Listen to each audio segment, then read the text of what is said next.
Now, did you know that some people found their way to Unitarian Universalism because of an internet quiz? It's true. And maybe you've heard of it. It's called Belief-O-Matic.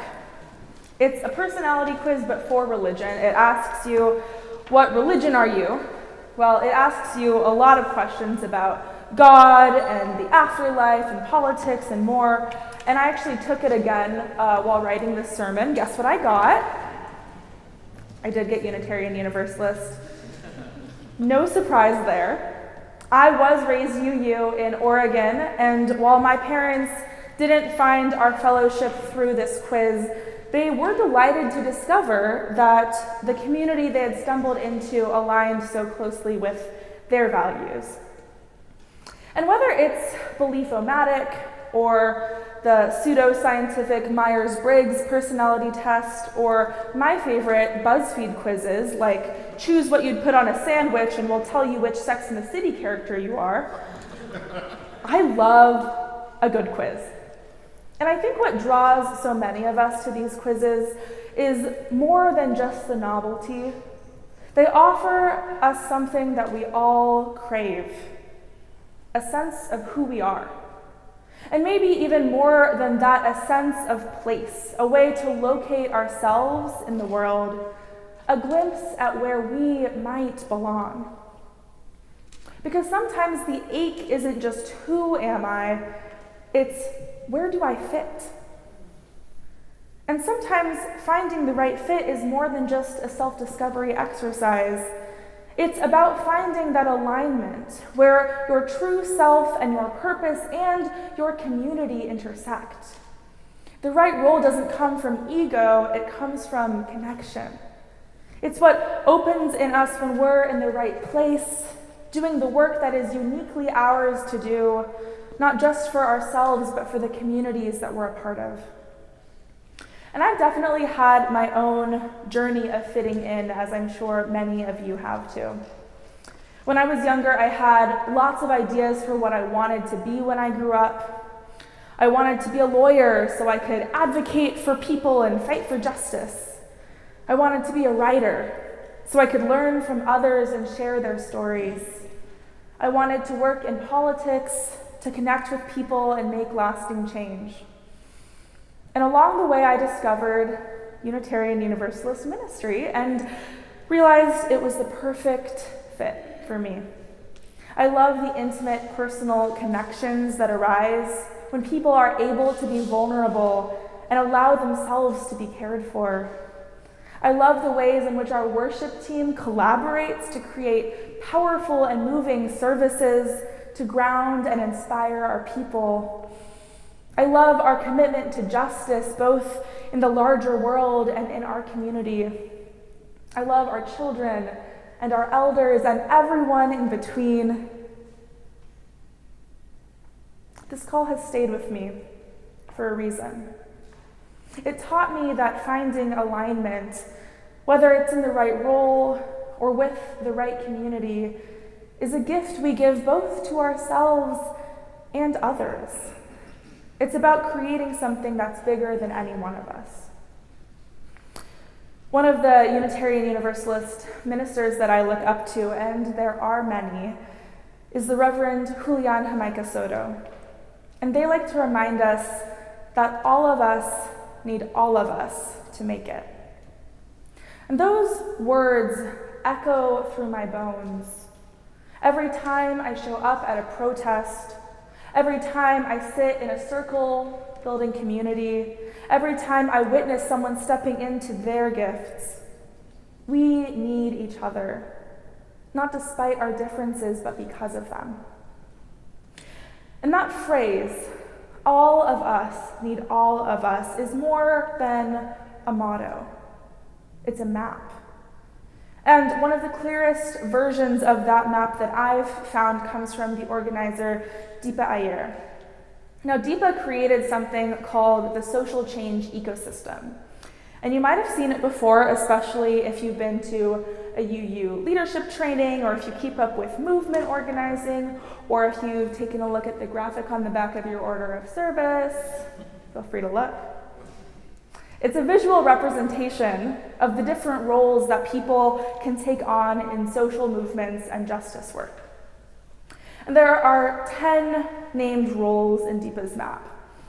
There's the weaver, who connects people and ideas, the experimenter, who tries new things and helps us adapt, the frontline responder, who shows up in times of crisis, and the visionary, who helps us imagine new futures. There's the builder, who creates the structures to bring that vision into being, and the caregiver, who nourishes and sustains others, the disruptor, who interrupts injustices and demands accountability, the healer, who helps us mend and recover, the storyteller, who names what is and what could be, and the guide, who offers wisdom and insight. And the map isn't rigid. You're not just one thing. You might even find yourself playing different roles at different times. You might evolve. And no role is more important than the others. That's what makes it an ecosystem. And that word ecosystem, too, is important. It's not just a metaphor. It comes from science. Ecology, from the Greek oikos, meaning house, is the study of the relationships between living beings and their environments. And social movement ecology builds on that to study the relationships between people, organizations, and systems. How we move, how we shift, how we survive and grow together. Robin Wall Kimmerer, a botanist and member of the Citizen Potawatomi Nation, tells us that all flourishing is mutual. In nature, nothing truly thrives in isolation. The health of any individual organism is inextricably bound up in the health of the whole. And if we take that seriously, not just as poetic truth, but literally as a way of understanding the world, it becomes clear how vital it is that we figure out how to thrive together. Now, take mycorrhizae, for example. These are the underground fungal networks that connect plants and forests.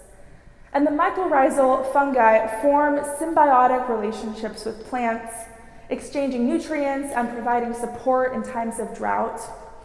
And through these networks, the plants talk to each other, sharing resources and information, helping one another survive. Even when one plant might be struggling, others in the network can send nutrients to support it. And this is the kind of interdependence that we need to model, recognizing that our thriving is tied to the thriving of others. We are all part of the same web. And this isn't just an ecological principle, it's a spiritual one too. Our faith teaches us that we cannot thrive in isolation. And when one of us struggles, we all struggle. We are bound by our mutual flourishing. And as you can see, if you looked at the back of your order of service, I'm going to be leading a social change forum after today's service, where we're going to explore the social change ecosystem more deeply and reflect on our own roles and how our community's ecology functions. And if you've never heard of this framework before, or if you're curious about how your strengths and spiritual gifts can contribute to change, I hope you'll come. And we also have food. But this is important because Unitarian Universalism affirms this, right? We recognize that we are part of an interdependent web of all existence. And for us, that's not just a poetic phrase, but it's a theological commitment. It's a way of being in the world. But that interdependence can be hard to live out, especially when we are swimming in a culture that teaches us to be self-reliant, to keep our heads down, to succeed alone. Now, white supremacy Capitalism and patriarchy, these all work to isolate us. They tell us to compete. They tell us that our worth is measured by how much we can produce, how independent we can be, and how little we need from others. They teach us that needing care is weakness, and that offering care is invisible labor. But our faith tells us something different. It tells us that we are not meant to go it alone. It tells us that mutuality is sacred, that care is resistance, that we each bring something essential to the table, not the same, but as the beautifully diverse humans that we are. And it tells us that we belong to each other. In her book, War Talk, Arundhati Roy writes that our strategy should be not only to confront empire, but to lay siege to it, to deprive it of oxygen, to mock it with our art, our music, our literature, our stubbornness, our joy, our brilliance, our sheer relentlessness, and our ability to tell our own stories. Stories that are different from the ones we are being brainwashed to believe.